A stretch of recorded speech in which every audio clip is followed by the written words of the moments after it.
رحمت اللہ تعالیٰ کی حاصل کرنے کے لیے جو چیز رکاوٹ ہے وہ انسان کی بدعمالیاں ہیں۔ اللہ تعالیٰ کی رحمت متوجہ تب ہوتی ہے جب کوئی انسان اس رحمت کا طلبگار ہوتا ہے، لیکن عشرہ مغفرت درمیان کا جو عشرہ ہے اس میں اللہ تعالیٰ کی مغفرت موسلا دھار بارش کی طرح چلتی۔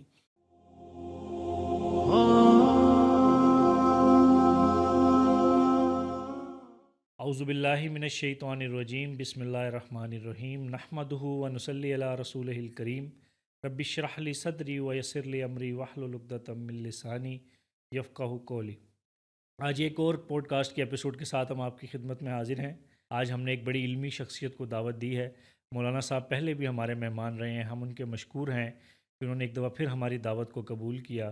تو آج ہمارے ساتھ ہیں مولانا محمد احمد ادریس صاحب، شیخ الحدیث بھی ہیں اور شیخ القرآن بھی۔ آج ہم مولانا سے رحمت کے حوالے سے گفتگو کریں گے۔ مولانا کیسے ہیں آپ؟ کیسا رمضان گزر رہا ہے آپ کا؟ اللہ تعالیٰ کے فضل و کرم سے بہت اچھا گزر رہا ہے الحمدللہ۔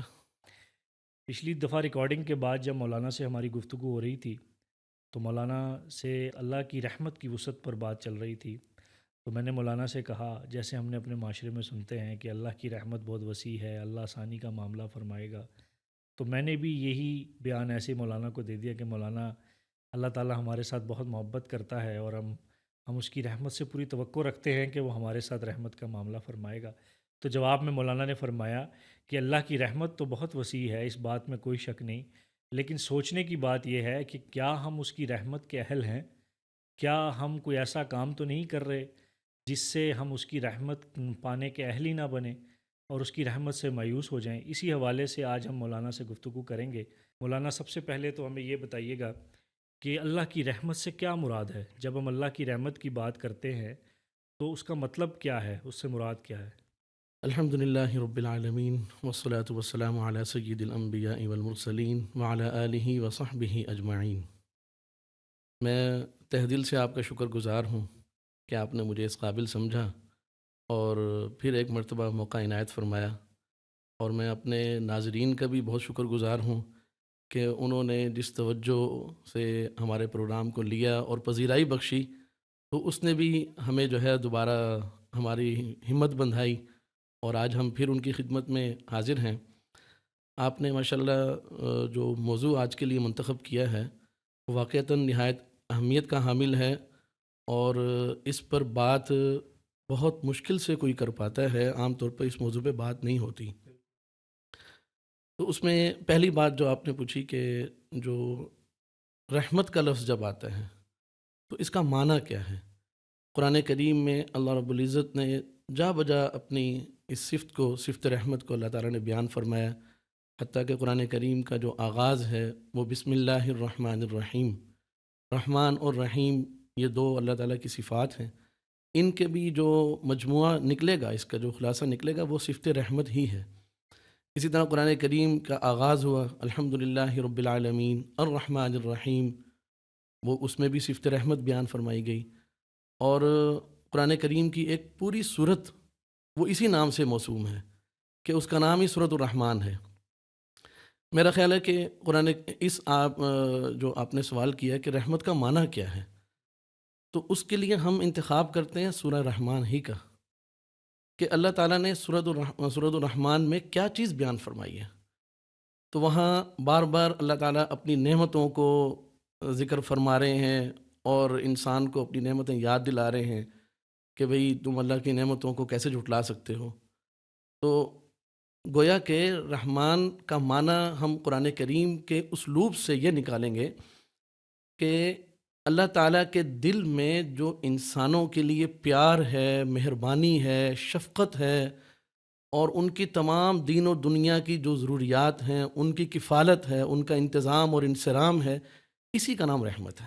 اور عجیب بات یہ ہے کہ اللہ رب العزت نے رحمت کے 99 حصے جو ہیں وہ اپنے پاس رکھے ہوئے ہیں، اور ایک حصہ اللہ تعالیٰ نے رحمت کا وہ اس دنیا میں رکھا ہے، جس میں خود اللہ کی جو اس دنیا میں اپنے بندوں کے ساتھ مہربانیاں ہیں وہ بھی شامل ہیں، انبیاء علیہم السلام کی جو بندوں کے ساتھ مہربانیاں ہیں وہ بھی شامل ہیں، اور ہر ماہ چاہے وہ حیوانات کی ہے چاہے انسانوں کی ہے، باپ، دوست، بھائی، بہن، ان سب کا جو ایک دوسرے کے ساتھ ایک ریلیشن ہے، ایک دوسرے کے ساتھ جو پیار ہے، توجہ ہے، وہ سب اس ایک رحمت کے اندر آ رہے ہیں۔ سبحان اللہ۔ اور 99 رحمتیں اللہ تعالیٰ نے قیامت کے دن کے لیے رکھ لی ہیں۔ 99 رحمتیں کہ میں ان 99 رحمتوں کو سامنے رکھ کر اپنے بندوں کے لیے مغفرت کا اور بخشش کا فیصلہ کروں گا۔ تو یہ موضوع تو یہ بہت طویل ہے، لیکن آپ کے سوال کا جو جتنا ضروری میں نے سمجھا وہ میں نے عرض کیا ہے کہ یہ ہے رحمت۔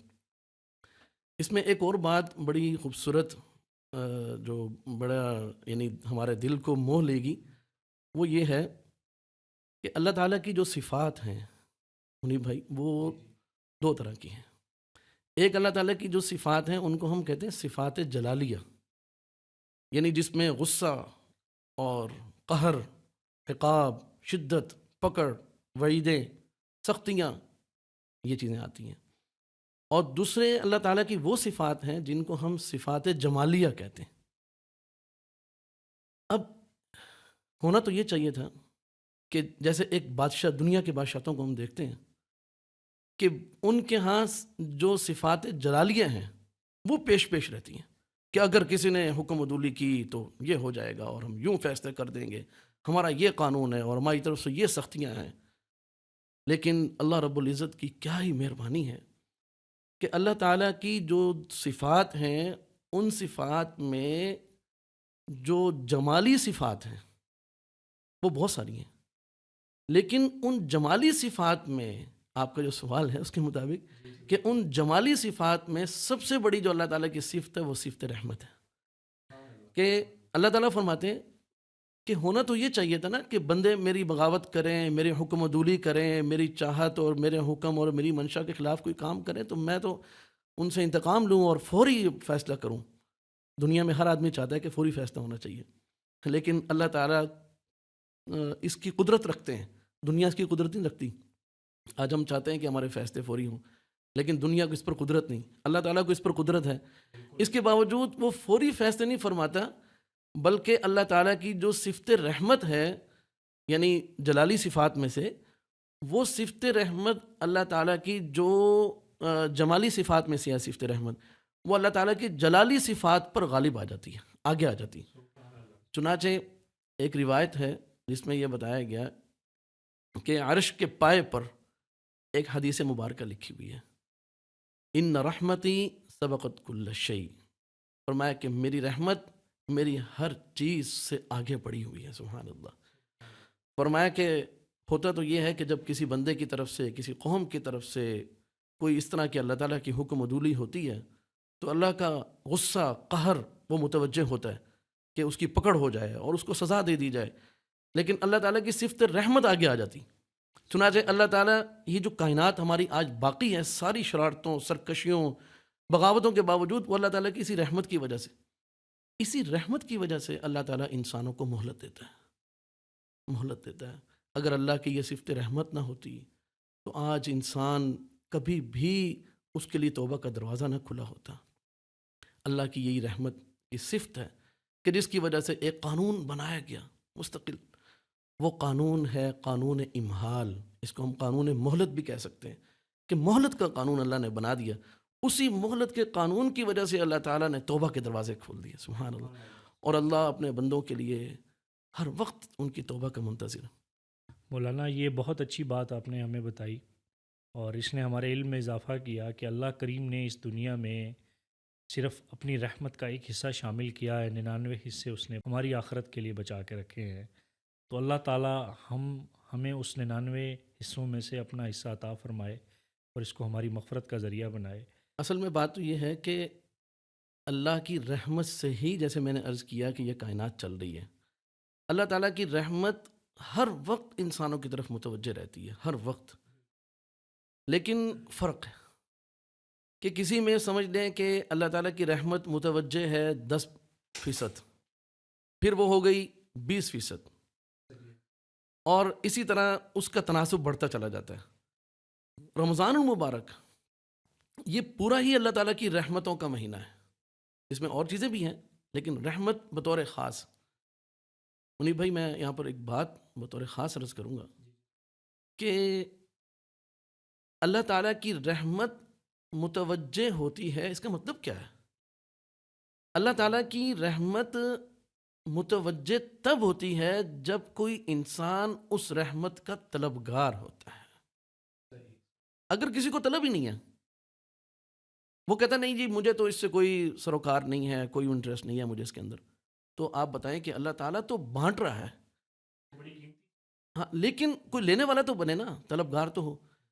تو اس مہینے میں اللہ رب العزت نے اللہ تعالیٰ کی رحمت تو بہانے ڈھونڈتی، جیسے ایک مشہور جملہ ہے اللہ تعالیٰ کی رحمت بہانے ڈھونڈتی، اس مہینے میں یعنی گویا کہ وہ بہانہ نہایت مختصر بھی چل جائے گا، وہ خاص طور پہ چلا جائے گا کہ ذرا سی اس نے کوئی اچھا کام کیا، کوئی نیک کام کیا، اور ہر اس کام سے بچا جو اللہ تعالیٰ کی رحمت کو روک سکتا ہے، ہر اس کام سے اس نے اپنے آپ کو بچا رکھا، تو انشاءاللہ اللہ تعالیٰ کی رحمت اس کی طرف متوجہ ہوگی جو اس کا کام بنا دے گی۔ میں ایک جگہ پڑھ رہا تھا کہ جب کوئی انسان اللہ کی طرف متوجہ ہوتا ہے تب اللہ اس کی طرف توجہ فرماتے ہیں۔ ایسا نہیں ہو سکتا کہ ہم اللہ تعالیٰ سے مستغنی ہو جائیں کہ مجھے اللہ نہیں چاہیے اور اللہ کسی بندے کے پیچھے بھاگتا پھرے، ایسا نہیں ہو سکتا۔ انسان کو پہل کرنی پڑے گی، وہ اللہ کی طرف تھوڑا سا توجہ کرے گا، جیسے فرمایا کہ اگر تم جو ہے وہ میری طرف چل کر آؤ گے تو میں دوڑ کر آؤں گا، تم ایک بالشت آؤ گے تو میں پورا ایک بازو جو ہے اس کی طرف بڑھوں گا۔ تو یہ سب جو حدیث پاک کے اندر بتایا گیا، تو پہل انسان کو کرنی ہے۔ اس بات سے مجھے مولانا یہ بات سمجھ آئی کہ اللہ کی رحمت کو پانے کے لیے انسان کو نیت کرنا ضروری ہے کہ وہ اپنے اعمال کو ٹھیک کرے گا اور اعمال کی درستگی کرے گا، اور جب وہ نیت کرے گا تو اللہ تعالیٰ آسانی پیدا فرما دیں گے۔ مولانا تھوڑی سی اس چیز کے بارے میں بھی ہمیں تفصیلات بتائیے گا کہ ایسے کون سے اعمال ہیں جن سے اللہ تعالیٰ کی رحمت کے ہم اہل ہو جاتے ہیں اور اللہ تعالیٰ کی رحمت ہماری طرف متوجہ ہو جاتی ہے؟ سبحان اللہ سبحان اللہ، آپ نے میرا دل کا سوال جو ہے میری زبان پر لایا، اللہ تعالیٰ آپ کو جزائے خیر دے۔ بات یہ ہے کہ رحمت اللہ تعالیٰ کی حاصل کرنے کے لیے جو چیز رکاوٹ ہے وہ انسان کی بدعمالیاں ہیں، وہ گناہوں کا ارتکاب ہے۔ تو اس رحمت کو اللہ کی حاصل کرنے میں اس رکاوٹ کو ختم کرنے والا جو عمل ہے وہ توبہ کا عمل ہے، استغفار کا، توبہ کا۔ اور آپ دیکھ لیں کہ اللہ کی رحمت تو ہر انسان کے لیے نا، لیکن وہ مسلمان کو حاصل ہوگی کہ جب وہ کفر چھوڑے گا، یعنی ایک انسان کو اس وقت حاصل ہوگی کہ جب وہ کفر چھوڑے گا، کہ اگر کسی نے کفر نہیں چھوڑا تو وہ اللہ تعالیٰ کی رحمت کو نہیں پا سکتا۔ اسی طرح اگر کوئی مشرک ہے تو اس کو شرک چھوڑنا پڑے گا، کوئی فاسق فاجر ہے تو اس کو فسق و فجور چھوڑنا پڑے گا، اور جیسے کفر کے بدلے میں ایمان اختیار کیا گیا، اور جیسے شرک کے بدلے میں توحید کو اختیار کیا گیا، اور اسی طرح آگے بڑھنا ہے کہ اگر کسی مسلمان کی زندگی میں فسق و فجور ہے، گناہوں کا ارتکاب ہے، تو اب وہ اللہ تعالیٰ کی رحمت کو حاصل کرنے کے لیے یعنی ایک رحمت کا تھوڑا سا حصہ تو اس کو مل رہا ہے ایمان کی بدولت، توحید کی بدولت، لیکن اللہ کی رحمت کا بے پایا حصہ حاصل کرنے کے لیے اس کو اپنی زندگی سے وہ اعمال نکالنے پڑیں گے جس کو ہم گناہوں والی زندگی کہتے ہیں۔ یہ رکاوٹیں جب ختم ہوں گی تو اللہ تعالیٰ کی رحمت انسان کی طرف متوجہ ہوگی۔ اسی عمل کا نام توبہ ہے۔ توبہ کیا چیز ہے؟ سبحان اللہ، لوگ تو کہتے ہیں کہ اللہ تعالیٰ کو اپنا دوست بنانا اور اللہ کا دوست بننا بڑا مشکل ہے، لیکن میں کہتا ہوں ہم ابھی ابھی اللہ کے دوست بن سکتے ہیں۔ اس کے لیے ابھی ایک سیکنڈ سے پہلے، اس کے لیے نہ ہاتھ اٹھانے کی ضرورت ہے، کسی عمل کی بھی ضرورت نہیں ہے، صرف دل میں یہ ارادہ کر لیں کہ یا اللہ اب تک جو ہوا اس کو معاف کر دے، میں بڑا نادم ہوں، پھر نہیں ہوگا۔ اب میں اپنی زندگی جو کہ تیری بخشی ہوئی ہے، میں تیری بخشی ہوئی زندگی کو تیرے حکم کے مطابق گزاروں گا۔ اللہ کہتا ہے تو میرا دوست بن گیا۔ یہ بس اتنی سی بات پہ، صرف اس میں جو ہم نے فرق مزید بات کو آگے بڑھانا ہے، فرق کرنا ہے۔ لوگ یہاں پہ آ کے رک جاتے ہیں، سٹاپ کر دیتے ہیں۔ سٹاپ نہیں ہے، آگے بڑھنا ہے۔ جب ہم نے ایک عہد کیا کہ اللہ اب اپنی مرضی نہیں چلے گی، تیری مرضی چلے گی، تو اس کا مطلب کیا ہے کہ اب ہم نے ایک کام کرنا ہے۔ وہ کام یہ ہے کہ ہمارے ذمے جو اللہ تعالیٰ کے حقوق متوجہ ہوتے ہیں، جن کو ہم حقوق اللہ کہتے ہیں، ان حقوق اللہ میں کچھ حقوق ایسے ہیں کہ جن کی ادا ہر انسان کے ذمے لازم ہے۔ مثال کے طور پر ایک آدمی کے ذمے، وہ بالغ ہے، اس کے ذمے نمازیں ہیں۔ اب جب اس نے توبہ کی ہے، وہ اپنی سابقہ زندگی کی جتنی نمازیں باقی ہیں اس کی، وہ ان کی فہرست مرتب کرے گا، اور آئندہ موجودہ نمازوں کی ادائیگی کے ساتھ ساتھ وہ سابقہ نمازوں کی ادائیگی کا ایک نظام بنائے گا، ایک ڈائری مرتب کر لے جس میں 5 نمازیں اور وطر کی نماز، ان 6 کو وہ نوٹ کرے اور ان کی ادائیگی کی ترتیب بنائے۔ اس کے ذمے روزے ہیں، ان روزوں کی ترتیب بنائے۔ اس کے ذمے حج ہے، حج کی ادائیگی کی ترتیب بنائے۔ اس کے ذمے زکوٰۃ ہے، زکوٰۃ کی ادائیگی کی ترتیب بنائے۔ اسی طرح دوسرے نمبر پر انسان کے ذمے بندوں کے اللہ پاک نے حقوق رکھے ہیں۔ اب ان حقوق میں مالیاتی حقوق بھی ہیں، اور رشتہ داری کے حقوق بھی ہیں، تعلقات کے حقوق بھی ہیں، ہمسائیگی کے حقوق بھی ہیں۔ ان حقوق کو ادا کرنا شروع کر دیں۔ اچھا، یہاں پر میں ایک بات خاص طور پہ عرض کرنا چاہتا ہوں کہ لوگ یہ سمجھتے ہیں کہ صاحب اس کا مطلب تو یہ ہے کہ آپ نے تو ہمیں بڑی مشکل میں ڈال دیا، لیکن سچی بات یہ ہے کہ انسان کے ذمے پہلی سیڑھی پر پاؤں رکھنا ہے۔ ہم یہ نہیں کہنا چاہ رہے کہ وہ ایک ہی دم میں اور ایک ہی لمحے میں وہ جو ہے نا 20 زینے طے کر لے، 20 سیڑھیوں کو پار کرنا ہے اس نے، ایسا نہیں ہے۔ پہلی سیڑھی پہ قدم رکھیں۔ اگر کسی نے ایک نماز فجر کی قضا ادا کرنی شروع کر دی، اس کا مطلب یہ ہے کہ اس بندے نے اپنی طرف سے کوشش شروع کر دی۔ ایک آدمی نے کسی کا 50,000 قرض دینا ہے، اس نے اس کو اطلاع کی کہ بھئی میں نے آپ کا یہ قرض دینا ہے، آج میں آپ کو 1,000 بھجوا رہا ہوں، 49 باقی رہ گیا، میں وہ ادا کروں گا۔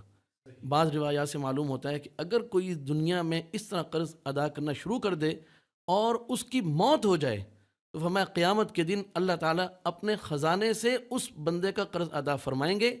اگرچہ ورثاء کے لیے ضروری ہے کہ وہ ادا کر دیں، اگر وہ ادا کر دیں گے ماشاءاللہ تو یہ تو بہت بڑا جو اس کا حق بنتا ہے جانے والے کا، میت کا، اس حق کو وہ ادا کریں گے۔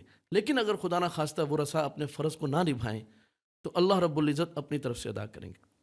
تو میں یہ عرض جو آپ کا سوال تھا کہ انسان اللہ تعالیٰ کی توجہ کو کیسے حاصل کرے، اس میں سب سے پہلا کام ہے توبہ، اور اس کے بعد اپنی زندگی کو اللہ تعالیٰ کے حکموں کے مطابق جو آدمی گزارنے کا عہد کر لے اللہ سے اور اس کو شروع کر دیں، تو اللہ کی سب سے بڑی رحمت تو یہ ہوئی کہ اللہ نے اس کو توبہ کی توفیق بخشی ہے۔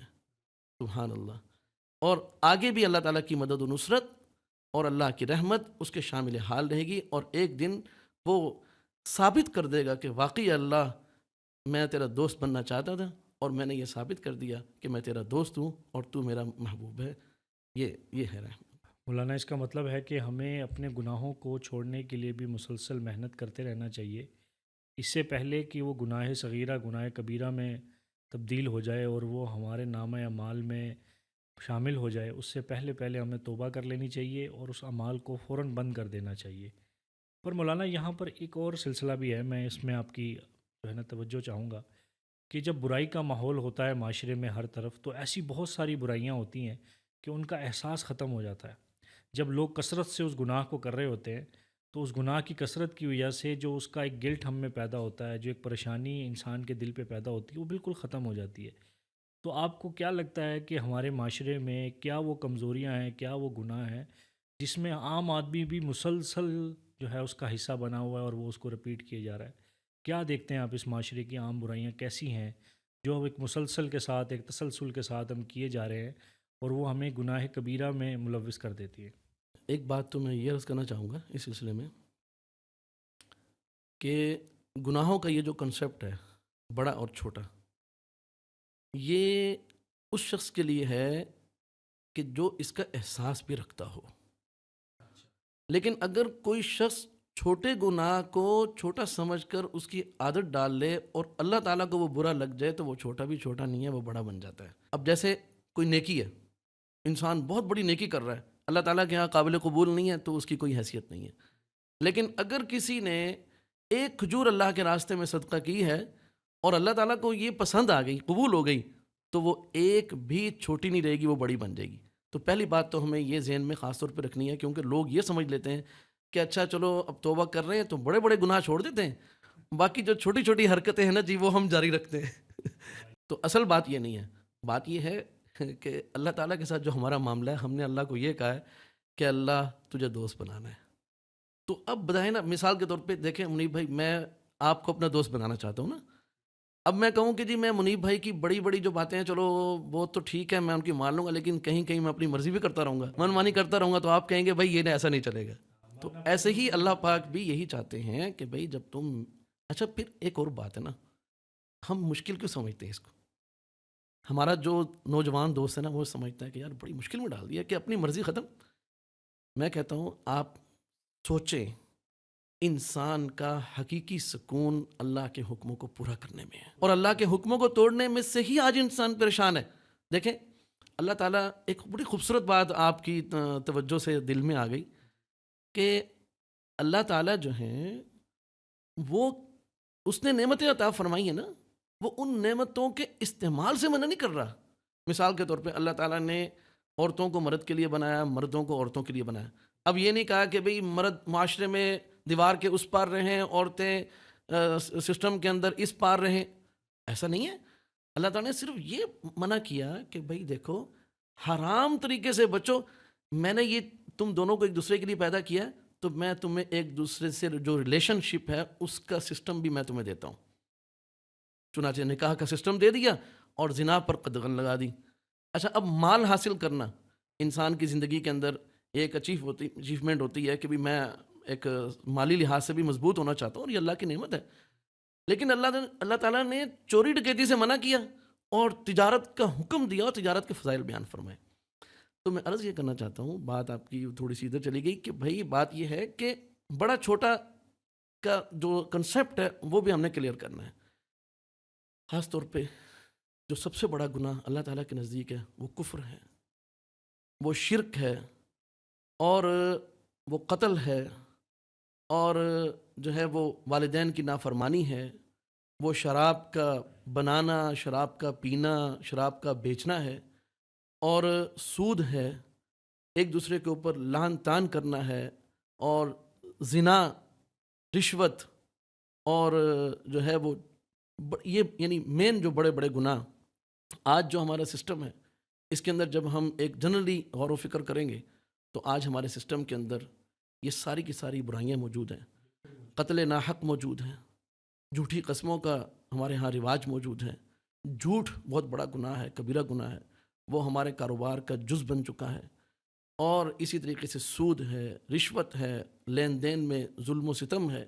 یہ سب چیزیں یہ بڑے بڑے گناہ کہلاتے ہیں، اور ان سے بچنا یعنی زیادہ اہم ہے، اسی لیے ان کو کبیرہ گناہ کہا جاتا ہے.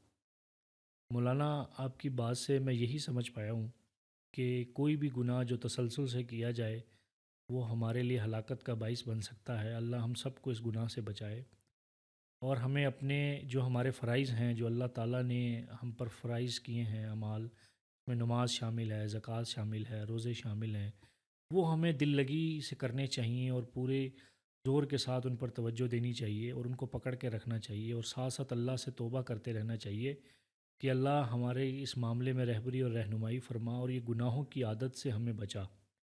اس کا فائدہ ہمیں یہ ہوگا کہ اللہ تعالیٰ ہمارے لیے آسانیاں پیدا کریں گے. اچھا مولانا، یہاں تھوڑا سا ہمیں یہ بتائیے گا کہ جو عادات ہم رمضان میں اپنا لیں، جو اعمال ہم اپنے رمضان میں اپنا لیں، اس کو ہم کیسے پکڑ کے رکھیں کہ ہمارا پورا سال رمضان جیسا گزرے. جو اعمال کی عادت ہم نے، نماز کی عادت ہم نے رمضان میں بنا لی، وہ ہماری چلتی رہے ایک تسلسل کے ساتھ. اس معاملے میں ذرا تھوڑی سی ہماری رہنمائی کریں کہ ہمیں ایسا کیا کرنا چاہیے کہ وہ اعمال کا جو تسلسل ہے، جو ہماری استقامت ہے، وہ نہ ٹوٹے، وہ کمپرومائز نہ ہو.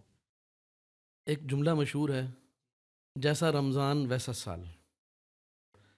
اگر کیونکہ رمضان مبارک یہ ایک تربیت کا مہینہ ہے، تو اگر رمضان مبارک میں ہم اللہ تعالیٰ سے صلح کرنے کے بعد پوری ہمت اور پورے لگن سے اپنے آپ کو، جیسے ایک فوجی جو ہے نا وہ اپنی مرضی نہیں کرتا، وہ فوجی رول جو ہوتے ہیں، آرمی رول ہوتے ہیں، وہ ان کی پابندی کرتا ہے، تو وہ جو چیز ہے جو ایک مشق کے بعد اس کے اندر منتقل ہوتی ہے، پھر وہ اس کی زندگی کا حصہ بن جاتی.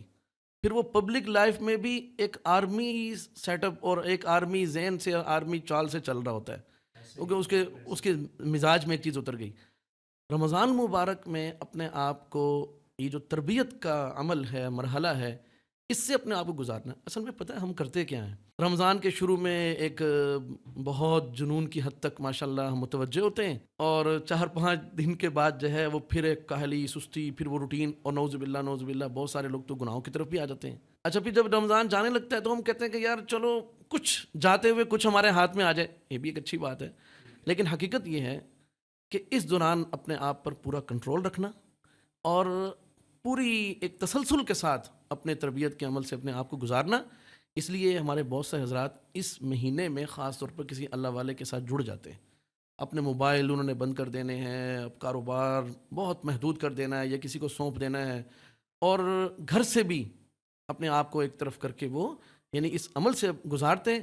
تو واقعتاً پورا رمضان مبارک میں اب ایک آدمی رمضان میں جماعت کا اہتمام کر رہا ہے، سنتوں کا اہتمام کر رہا ہے، تلاوت کا اہتمام کر رہا ہے۔ بالکل اسی طرح تو نہیں ہوگا رمضان کے بعد، لیکن رمضان کا حصہ اس کو ضرور ساتھ ملتا چلا جائے گا، ایک مدد اس کو ساتھ ضرور ملتی چلی جائے گی۔ اس لیے کہتے ہیں کہ رمضان کو نہایت احسن انداز سے نیکی کے ساتھ گزارا جائے، تاکہ ہمارے آئندہ آنے والے جو 11 ماہ ہیں اس پر بھی اس کے اچھے اثرات مرتب ہوں۔ مولانا آپ کی باتیں جو ہیں وہ بڑی دل کو لگنے والی ہیں، اللہ ہمیں اس پہ عمل کرنے کی توفیق عطا فرمائے۔ ایک آخری بات میں آپ سے پوچھنا چاہوں گا کہ ہم ایسا کیا لائے عمل بنائیں کہ جو رحمت اور مغفرت ہم اللہ تعالیٰ سے اس رمضان میں حاصل کرنے کا سوچ رہے ہیں، وہ ہم کیا لائے عمل بنائیں، کیا عادات اپنی اور عبادات اپنی زندگی میں شامل فرمائیں کہ ایسی ہی رحمت اور مغفرت کی بارش ہم پر اللہ تعالیٰ سارا سال کرتا رہے۔ اللہ تعالیٰ مغفرت تو ہر وقت فرما رہے ہوتے ہیں، حتیٰ کہ ہم سنتے ہیں، پڑھتے ہیں احادیث کے اندر کہ رات کے آخری پہر میں اللہ رب العزت دعاؤں کو قبول فرماتے ہیں، اور فرماتے ہیں کوئی ہے جو مجھ سے بخشش طلب کرے کہ میں اس کی بخشش کروں۔ نمازوں کے بعد دعائیں قبول ہوتی ہیں، اور ایک انسان کے لیے تو، مسلمان کے لیے، گناہ گار کے لیے تو ہر وقت اللہ تعالیٰ کی مغفرت کا جو ہے وہ دروازہ کھلا ہوا ہے۔ اور جو ہے وہ اسی طرح جب شب برات آتی ہے تو اللہ رب العزت آسمان دنیا پر یعنی جو پہلا آسمان ہے اس پر تشریف لاتے ہیں اور فرماتے ہیں کہ ہے جو مجھ سے معافی چاہے، مجھ سے مغفرت طلب کرے اور میں اس کے لیے مغفرت کے فیصلے کروں۔ تو اللہ تعالیٰ کی رحمت عام بھی چلتی رہتی ہے، لیکن بعض اوقات وہ خاص ہو جاتی ہے۔ رمضان میں اللہ تعالیٰ کی جو رحمت ہے وہ پورے مہینے میں چلتی ہے، لیکن عشرہ مغفرت درمیان کا جو عشرہ ہے اس میں اللہ تعالیٰ کی مغفرت موسلا دھار بارش کی طرح چلتی۔ اسی طرح جہنم سے آزادی کی بات ہے، تو اس میں بھی یہی ہے کہ اللہ تعالیٰ کا یہ سلسلہ تو بہت سے موقع پہ چلتا ہے، لیکن اس مہینے میں خاص طور پر اللہ رب العزت اپنے بندوں کو جہنم سے آزادی کا پروانہ اور سرٹیفکیٹ جو ہے وہ اللہ پاک عطا فرماتے ہیں۔ اللہ تعالیٰ ہم سب کو اپنی رحمتوں سے نوازے اور ہم اس کی رضا حاصل کرنے کے قابل ہو جائیں۔ اللہ کرے جب یہ رمضان ختم ہو تو ہمارے گناہ ختم ہو چکے ہوں اور اللہ تعالیٰ ہمیں اپنی ہدایت سے، اپنی رضا سے نواز دے۔ ہم مولانا کے بہت شکر گزار ہیں کہ انہوں نے وقت نکالا اور رحمت کے حوالے سے ہماری رہنمائی کی، اور اس بات کو بھی ہم اپنی دعاؤں میں شامل کریں کہ اللہ ہم سے وہ اعمال کروا جس سے ہم تیری رحمت اور تیرے فضل کے اہل ہو جائیں، اور ہمیں ان کی نااہلی سے بچا۔ مولانا آپ کا بہت شکریہ، جزاک اللہ خیرہ۔